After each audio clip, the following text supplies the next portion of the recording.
Today, we're diving into one of the oldest questions humanity has ever asked, but we're going to look at it through a lens so different, so radical, it might just flip everything you think you know about good, evil, and the very meaning of life on its head.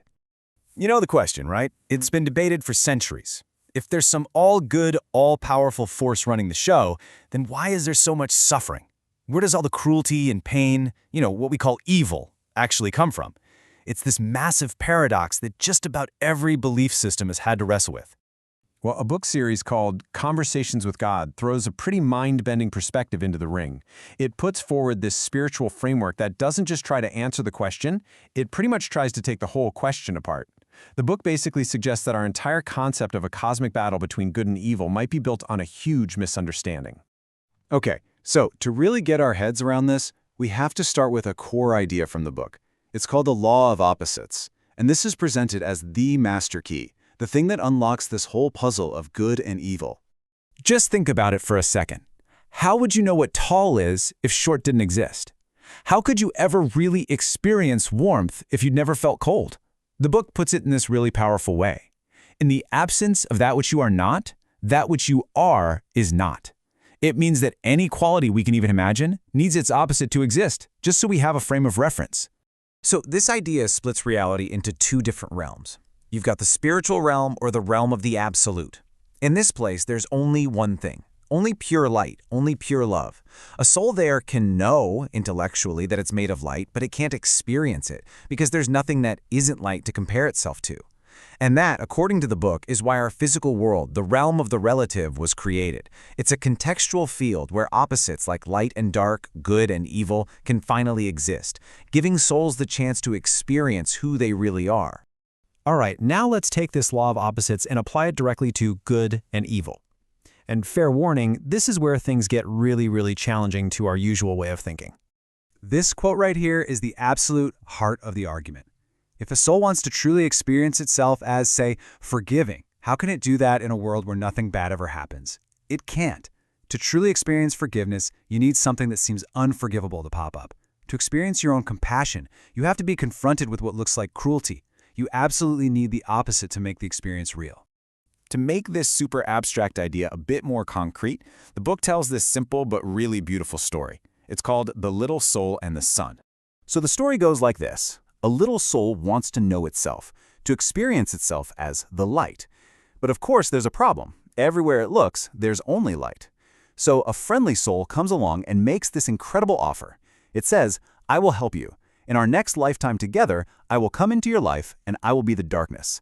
I will do the terrible thing so that you can stand in contrast to it and finally know yourself as the light. But then it makes one critical request. Just promise me this. In the very moment I strike you the hardest, in the instant I do my worst, you will remember who I really am. Wow. I mean, that completely reframes the whole idea of evil, doesn't it? It's no longer some random hateful force fighting against good. Instead, it becomes a necessary role in a huge cosmic play, a role taken on by volunteer souls so that others can experience who they choose to be. From this viewpoint, there are no victims and no villains. Ultimately, there are only actors in a divine drama that we've all agreed to be a part of. Okay, I know what you're thinking. This raises a massive question. If evil is just an illusion or some pre-agreed role, does that mean our real-world pain and suffering don't matter? Well, the book has an answer for that apparent contradiction too, with another really fascinating concept. And people have definitely pointed out this logical knot. As one critique puts it so well, it feels complicated. If there's really no evil, we have to pretend it exists to define good. So, experience is reality, except when it isn't. It's a real paradox. The book's solution to this is something it calls the divine dichotomy.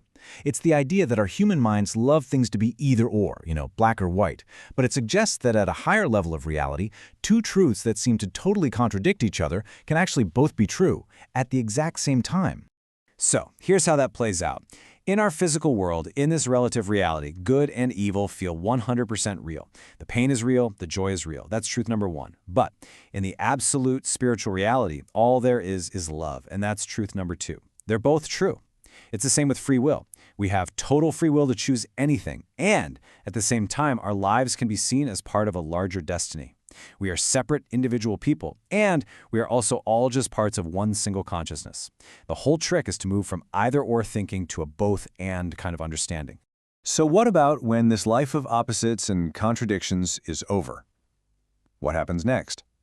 Well, the book's take on the afterlife basically throws out all the traditional ideas about judgment and hell. And this is a huge departure from a lot of religions. The message here is crystal clear. The idea of a punishing God who sends souls to burn for eternity, that's a human invention.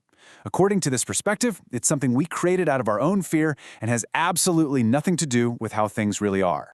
So instead of some kind of external judgment day, what's described as a life review? And in this review, you're not standing in front of a big judge on a throne.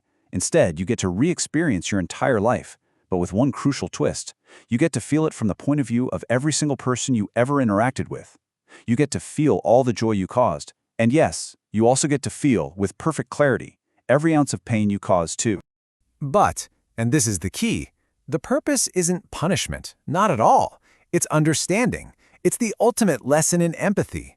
And after you've experienced the full impact of all your choices, you, the soul, gets to decide what you want to learn or experience next. It's all about self-evaluation and evolution, not some kind of divine payback. Okay, so we've just gone through this pretty complex, maybe even challenging worldview. So what's the big takeaway for us, right here, right now, living in this world of opposites? Really, it all boils down to a few key points. First, that opposites aren't a mistake. They are the entire point of this physical reality. Second, what we call evil isn't some enemy to be defeated, but a necessary tool for context. It's what allows good to even show up. Third, it's okay for contradictions to be true at the same time. And finally, in the end, you are the creator and the non-judgmental judge of your own soul's journey. This quote from the book just wraps it all up perfectly. It puts the power, the creative choice, and all the responsibility right back in our hands. There's no big divine plan being forced on you. In this worldview, we are the ones designing our own experience, moment to moment. And that really leaves us with one last, very personal question to think about.